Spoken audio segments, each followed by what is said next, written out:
Hey guys, so I'm still working on the transition here between the walk and the trot of our character. As I go in to work on it, I'm going to be spending a lot more time inside the graph editor, and so I wanted to go over the graph editor toolbar. Under preferences, you'll want to make sure that you have your graph editor toolbar checked on if it's not currently displayed.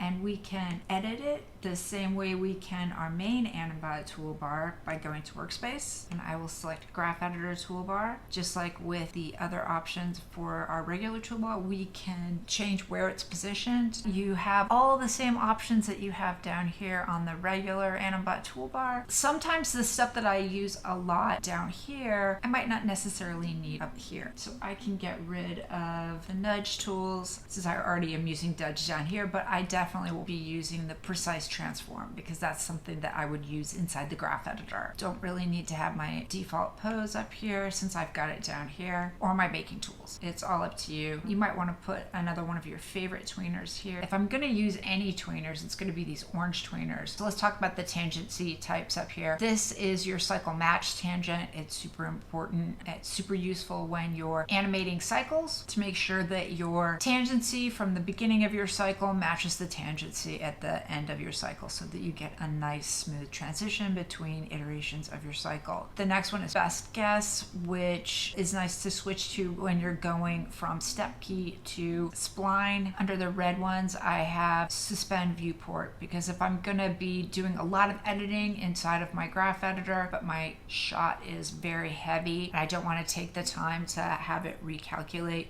you can suspend the viewport by clicking this button. Mostly what I have in my graph editor toolbar are my extra tools. So for anim curve, I have the apply smart Euler filter. I have clear animation, crop animation, remove redundant keys. So the stuff that I use the most, you can add and subtract these as you need, and you can save out your preferred workspace.